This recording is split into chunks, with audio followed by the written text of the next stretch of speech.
Every time I go to pick up my daughter from school, I feel nervous because I don't really know what could happen that day, I guess. Jennifer is 28 years old, but still worries what kids at school will say about her. As soon as all the first graders come out the door, one of them looked over at me and he just yelled, "What's wrong with her face? What's wrong with that lady's face?" And all the other first graders that came out after that, like, literally stopped and stared at me, and they were just screaming at me. They were like, "Ew, nasty, what's that?" I know that the kids are just kids, but when all the other parents are standing around, like, I can feel how awkward they feel or how sad they feel for me or something, and I don't like that. It makes me really nervous and anxiety-filled. It makes me feel like I'm gonna fall over and die, basically. I don't like that feeling.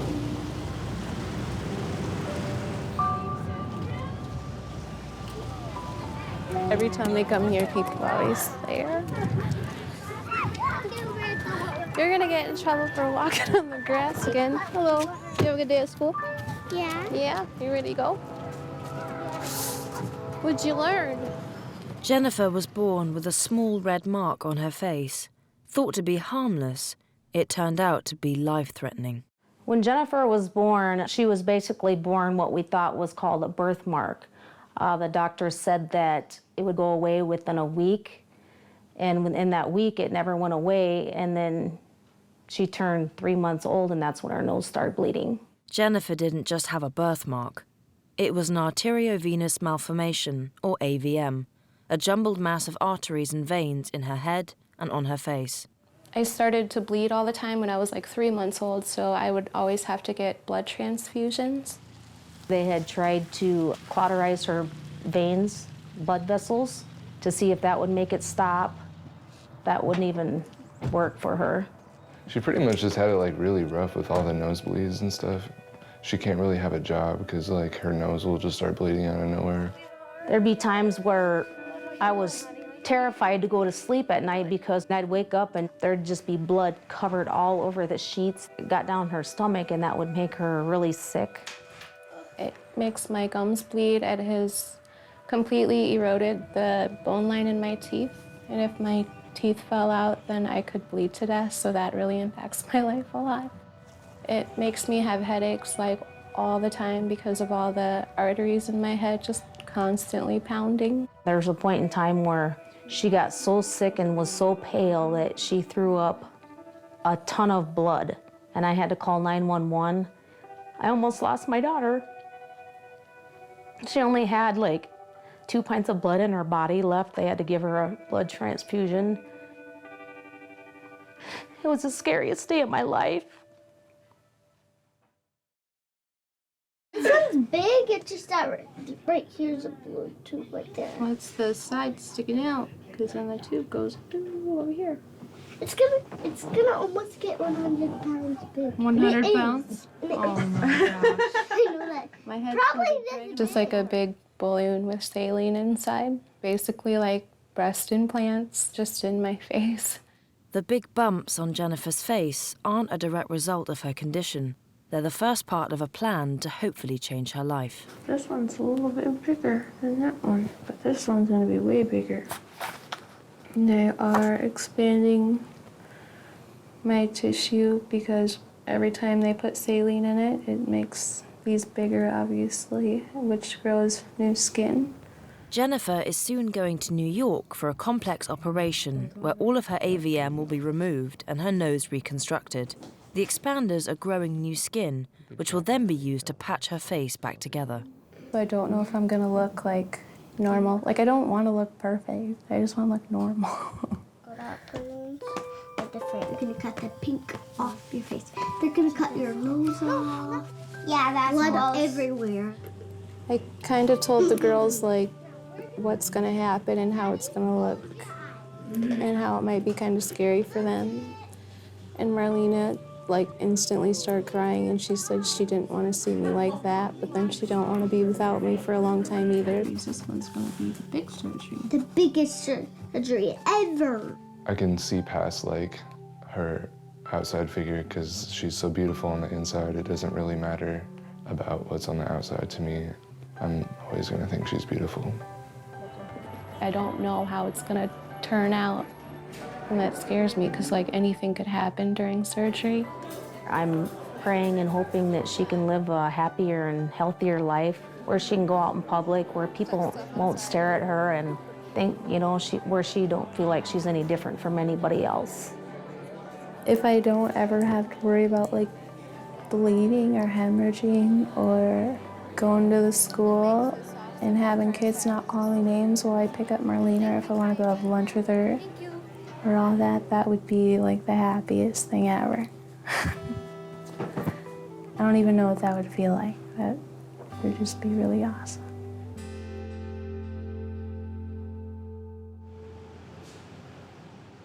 It's 8 months later, and the day of Jennifer's operation is here.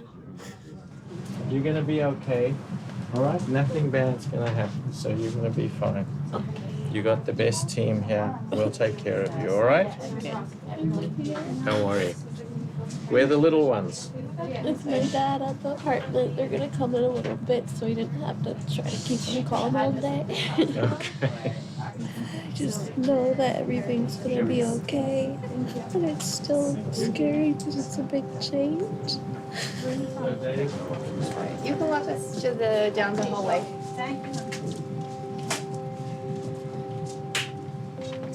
See you soon. She's gonna be fine. She had some breakfast. Okay, thank you. So, you know that we're going to remove the AV malformation all the way down to there. We're also going to remove it from your cheek and your upper lip. This skin over here is going to be brought all the way across, and this skin over here is going to be used to fix your nose. If we need any cartilage, we're going to take it from your rib, and that'll mean a small incision. But I don't think that's it. Don't worry about bleeding. Just take some easy breaths in and out. You can go on that edge there. There,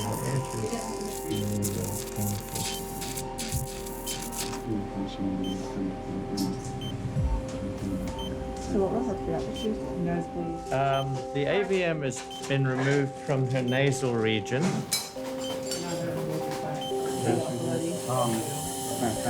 So this is the tissue expander, and that's the port through which we were injecting saline to be able to expand that.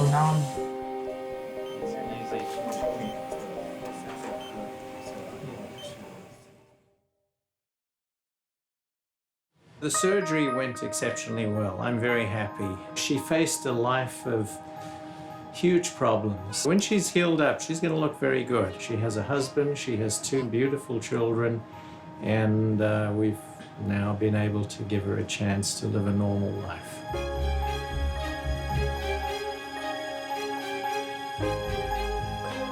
Three months after her surgery, Jennifer's scars are healing and the AVM has been removed from her face. When I first woke up from surgery and I was in the recovery room, I actually felt so good that I didn't feel like I had the surgery at all. And I had to ask a doctor by me, like, what happened. And I asked him to take a picture of my face. I was so happy because my entire face was just white and it looked AVM free, and I couldn't even believe it was me. I think it was way harder for my family to see me like that, like all stitched up after surgery, because they would just think about like how much pain I was in, or see me completely different than they're used to seeing me. Jennifer is sharing her inspirational story online. I've been making YouTube videos, just kind of updating my journey as I go. Like, I have a lot of internet support. It's just crazy. And as well as being happier with how she looks, Jennifer is feeling better too. I don't really bleed very much anymore, and if I do, it's just a little tiny bit. While more operations will be needed, Jennifer and her family have high hopes for the future. She is happy with all of the surgeries and how she looks in the end, and just hope to have a healthy wife.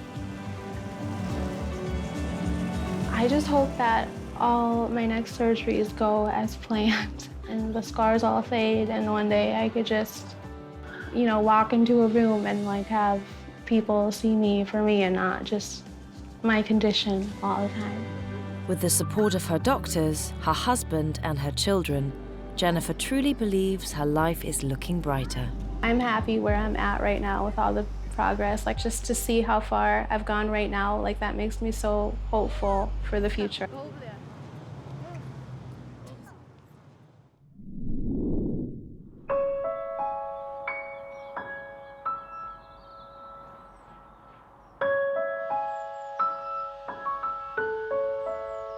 When I was younger, growing up at school, I was into everything. I was into all sports. I used to play football for the school, rugby. I even swam for county, did horse riding, cricket, everything for the school. Eventually, my condition got worse and worse, and that's when I realised that I was disabled. Jack was born with both his legs, but suffered from a debilitating proximal femoral focal defect in his right thigh. It's basically a deficiency in the femur. The femur didn't develop properly. The muscle structure didn't develop properly either. The knee joint didn't develop properly, and the hip joint didn't develop either. Yeah, it was a dead leg.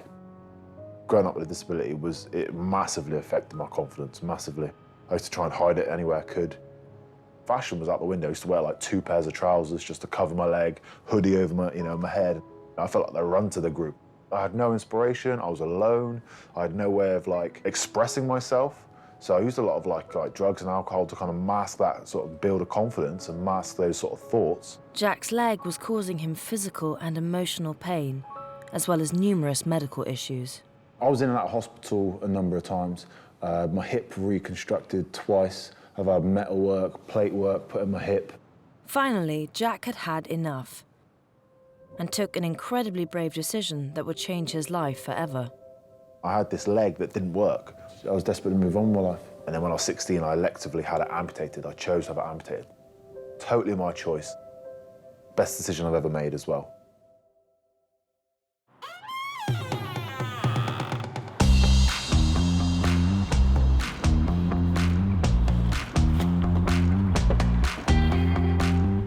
Rather than slowing him down, losing his leg has actually spurred Jack on to become fitter and more active than ever before.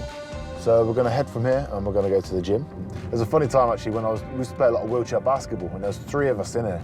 And one guy couldn't use his legs, another guy had no legs, and me myself had 1 leg. And the car was full of wheelchairs as well, but some old couple come over and sort of tapped on the window and said, "Do you know we got parking in a disabled bay?" And we all kind of got out of the car and like 1 leg between us all, sort of thing. Yeah, he was very embarrassed. I tend to train minimum of 1 hour a day, usually about 6 hours a week, or sometimes I train twice a day as well.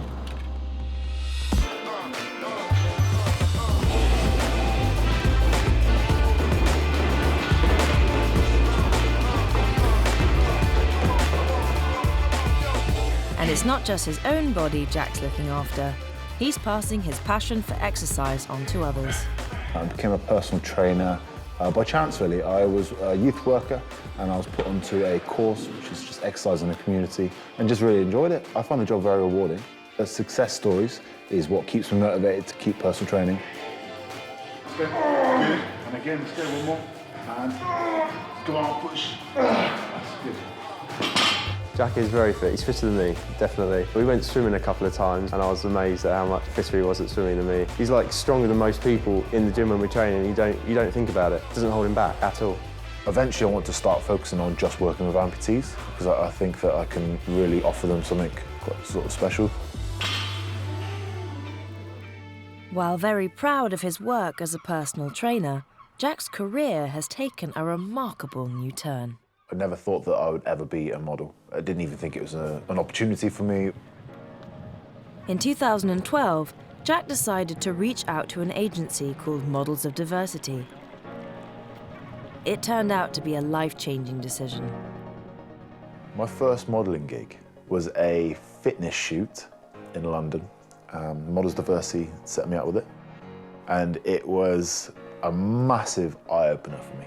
And since that first gig, Jack's modelling career has skyrocketed. When I see photos of myself as a model, I'm very proud. I'm always very proud. The strangest thing for me was when I was on the front cover of Men's Health. That was literally my lifelong dream. Even as a kid at school, I was like, yeah, I'd love to be on that. October 2015, I made it. from that, it then went to Milan Fashion Week, London Fashion Week. That was really good. Been a good career so far. I think the biggest thing that needs to change in the modelling industry to ensure there's more diversity is use more diverse models. Being a disabled model, I guess you do have to work harder. You do have to work harder than most other models because you've got a lot to prove. For Jack's part, he's already achieved more than he thought possible, reaching amazing heights in the world of fashion. I was the first amputee to walk on New York Fashion Week catwalk. People from New Zealand contacted me, Jamaica, America, Russia, all messaging me on social media just saying like, what an inspiration, thank you for doing it. Just because I'm a disabled model, it shouldn't be a charity case, it shouldn't be a sob story. And my big thing is not to be a model, it's to be an inspiration.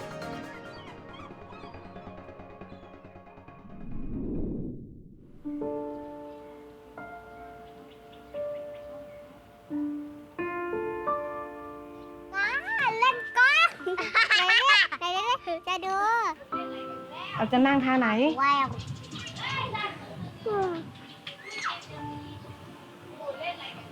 มีสับประหลาดอยู่บนหัวมีหาง Conjoined twins, Pin and Pan, are literally joined at the hip.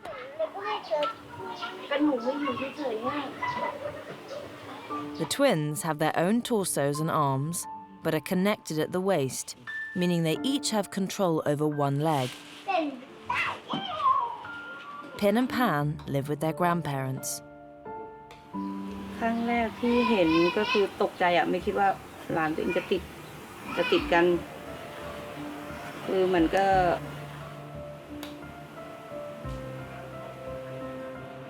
ตอนแรกผมไม่ได้เจอเขาครับตอนแรกนะยากไปอยู่หาที่โรงพยาบาลเขาเพิ่งมาแล้วผมก็เจอเขาแล้วก็นั่นคุยกับเขาว่าสงสารน่าสงสารเห็นว่าเขาแบบลำบากพ่อต้องให้หนูพ่อต้องให้หนูเล่นสระน้ำกินข้าวเลยเดี๋ยวให้เล่นข้าวอยู่ Their condition means that Pin and Pan live much of their lives in pain. Separating conjoined twins, while sometimes possible, is almost always extremely risky. And so far, this hasn't been an option for Pin and Pan. เป็นเรื่องยากกับชีวิตเขามันก็แทบจะทุกเรื่องนะเพราะว่าคือหนึ่งเขาก็ไม่เหมือนเด็กปกติคือยังไงอะการเดินการกินจะนอนคือมันก็ดูลำบากกับสายตาเราไปหมดทุกอย่าง But despite all the challenges the twins face, they love going to school. เป็นเด็กที่ช่างพูดแล้วก็เป็นเด็กที่ช่างสังเกตอยากรู้ในสิ่งที่เราสอนไปค่ะทั้งในสิ่งที่เขาขาดความมั่นใจนะคะในห้องเรียนนะคะสำหรับเพื่อนคือตอนแรกเนี่ยเขาก็อาจจะสงสัยว่าทำไมเด็ก2 คนถึงมีตัวที่ติดกันนะคะเด็กบางคนก็จะเข้าไปดูหรือจะเข้าไปสังเกตทำไมไม่เหมือนกันนะคะตอนแรกๆแต่พอการทำกิจกรรมหรือว่าเรียนด้วยกันแล้วนะคะคือเด็กเพื่อนๆในห้องเรียนก็จะสามารถเล่นแล้วก็ทำกิจกรรมร่วมกับปิ่นกับปานได้และปิ่นปานเองบางครั้งเนี่ยปิ่นปานก็สามารถช่วยเหลือเพื่อนๆในห้องเรียนได้ด้วย Pin and Pan are popular with their classmates and other local kids. เด็กที่ร่าเริงมากคือเหมือนเขาเล่นอะไรทำอะไรได้เหมือนปกติคือแกจะเห็นใครแกจะเข้าคบได้หมดเป็นเด็กที่ร่าเริงไม่ค่อยจะซึมเศร้าไม่เครียดชอบร้องเพลงแล้วก็มีเครื่องแต่งตัวเขาก็จะแต่งตัวให้กันเฮฮากับกันเอง2 คนอะไรอย่างเงี้ยถ้ามีเพื่อนเขาก็จะแต่งให้เพื่อนชวนเพื่อนเต้นชวนร้องอะไรอย่างเงี้ย The twins are becoming increasingly self-reliant, teaching themselves how to walk around and even cycle. บางทีก็บังคับเขามากๆเขาก็ไม่ชอบเขาชอบแบบธรรมดาเขาแบบไปไหนก็ต้องไปเลยก็นัดเขาปุ๊บก็ต้องไปทันทีเลยเขาบอกเขาปุ๊บนะเขาต้องแบบต้องไปเลยรีบไปเลย And despite always being together, the twins have their own distinct personalities. ความที่แตกต่างคือหนึ่งคนชอบผมสั้นคนชอบผมยาวกินก็ไม่เหมือนกัน เขาแบบว่ามันต่างกันอีกคนนึงก็แบบว่าอีกคนก็จะกินข้าวคือว่ากินก๋วยเตี๋ยวกินไม่เหมือนกันแตกต่างกันแบบนี้ครับแล้วก็แบบเขาจะเล่นอะไรก็เล่นไม่เหมือนกัน พี่แอดใส่หน่อยมีรถอะไรบ้างคะมีรถอะไรบ้างคะยังไม่มีแก้วเล็กแก้วใหญ่ Having learnt to overcome so much already, their grandparents are hopeful for the future. คืออยากให้น้องเขาได้เรียนสูงๆคือไปทางไหนเจอสังคมอะไรก็คือให้เขาสามารถที่จะช่วยเหลือตัวเองได้ คือเหมือนยังไงอะให้เขาแบบเรียนจนที่ว่าเขาจะหยุดเรียนได้แล้วก็เรียนอะไรอะเหมือนคนอื่นทำอะไรเขาก็สามารถทำอย่างได้คนอื่นเป็นหมอหรือคนอื่นเขาเป็นอนุเป็นคืออยากให้เขา And as they continue to thrive together, the twins' bond grows stronger. In fact, they never want to be apart. อยากแยกกันไหม แยกกันไหม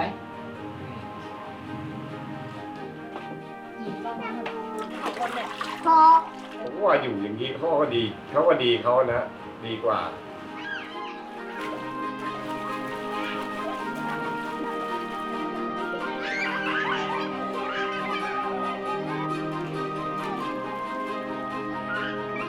ไม่มีความคิดที่จะแยกเลยถ้าต่อให้แบบสามารถแยกได้ก็ความคิดไม่มีเลย For Pin and Pan, life is as it should be, all about friendship, swimming, and ice creams.